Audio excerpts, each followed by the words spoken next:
Mangalagiri ICDS కార్యాలయం వద్ద అంగన్వాడీ కార్యకర్తల సమస్యలపై AP anganwadi workers and helpers union ఆధ్వర్యాన ధర్నా నిర్వహించారు.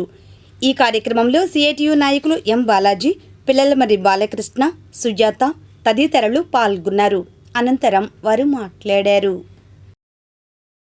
సిఐటియు అనుబంధం రాష్ట్ర కమిటీ పిలుపులో భాగంగా ఏదైతే రాష్ట్ర ప్రభుత్వం అంగన్వాడీలతో చేసుకున్నటువంటి ఒప్పందాలని అమలు చేయాలని, దాదాపు వాళ్ళకి జీతం పెంచి 2019లో పెంచారు. ఇప్పటికీ జీతం పెంచినటువంటి పరిస్థితి ఉంది.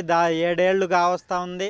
ఇన్నేళ్ళు అవుతున్న పెరిగిన ధరలకు అనుగుణంగా వాళ్ళ కుటుంబాలు ఎలా గడవాలి, వాళ్ళ జీవితం ఎలా గడవాలని చెప్పేసి ఈ ప్రభుత్వాన్ని ప్రశ్నిస్తూ ఉన్నాం. వాళ్ళ జీతం వెంటనే పెంచాలని చెప్పి, అదేవిధంగా గతంలో 2023లో జరిగినటువంటి సమ్మెలో 42 రోజుల పాటు సమ్మె జరిగింది. ఆ 42 రోజుల పాటు సమ్మెలో ఇప్పుడున్నటువంటి కూటమి ప్రభుత్వం నాయకులు ఆ రోజు ఉన్నటువంటి అంగన్వాడీలు, సమ్మెలో ఉన్న అంగన్వాడీల దగ్గరకు వచ్చి అనేక హామీలు గుప్పించారు. ఆ హామీలని అమలు చేయాలని చెప్పేసి ప్రభుత్వం ప్రత్యక్షంగా కొన్ని నిర్ణయాలు చేసి, కొన్ని హామీలు ఇచ్చి ఒప్పందాలు చేసుకుంది యూనియన్ నాయకులతో. ఆ ఒప్పందాలు మినిట్స్ కాపీ కూడా యూనియన్కి ఇచ్చింది. ఆ ఒప్పందాలను ఇప్పటికీ అమలు చేయనటువంటి పరిస్థితి ఉంది. ఏదైతే కూటమి ప్రభుత్వం అనుసరిస్తున్నటువంటి అంగన్వాడీ వర్కర్స్కి ద్రోహం చేస్తూ ఉంది, వారికి వ్యతిరేకమైన విధానాలని అవలంబిస్తూ ఉంది. ఈరోజు అంగన్వాడీలు నిరసన కార్యక్రమం చేస్తూ ఉన్నారు. ప్రధానంగా ఏంటంటే 42 రోజులు స్ట్రైక్ జరిగినప్పుడు ఒప్పందాలు చేసుకున్నది ప్రభుత్వం.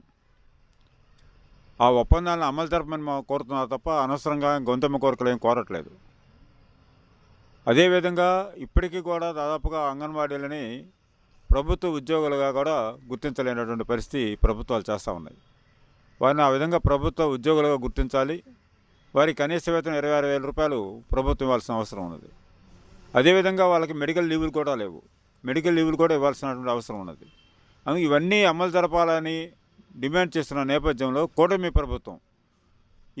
ప్రభుత్వం అధికారంలో లేని సందర్భంలో 42 రోజులు స్ట్రైక్ జరిగిన రోజు ప్రతిరోజు నిరాహార దీక్షల దగ్గరికి వచ్చి అందరు నాయకులు, జనసేన నాయకులు, టీడీపీ నాయకులు, అందరు నాయకులు వచ్చి కూడా మేము అధికారానికి వచ్చి ఈ డిమాండ్స్ మొత్తం అమలు జరుపుతామని చెప్పి ఆ సందర్భాల్లో మాట్లాడినటువంటి పరిస్థితి ఉన్నది. కనీస వేతనం 26,000 ఇవ్వాలని చెప్పేసి మా డిమాండు. గత ప్రభుత్వంలో మేము 42 రోజులు సమ్మె చేసామండి. ఆ 42 రోజుల్లో ఇచ్చిన హామీలు ఇప్పుడు అమలు చేయాలని చెప్పేసి ఈ ప్రభుత్వం వారిని మేము కోరుకుంటున్నాము. ఇప్పుడు హెల్పర్స్కి వచ్చేసి 7,000 రూపాయలండి. సంక్షేమ పథకాలు కూడా లేవు. కనీసం సంక్షేమ పథకాలన్నా ఇవ్వాలి కదా, అది ఇవ్వట్లేదు. సంక్షేమ పథకాలు అమలు చేయాలని చెప్పేసి కనీస వేతనం 26,000 రూపాయలు ఇవ్వాలని చెప్పేసి మేము డిమాండ్ చేస్తున్నాము. అదే విధంగా వేసవిలో కూడా మేము మాకు సెలవులు ఇవ్వాలని చెప్పేసి కోరుకుంటున్నాము.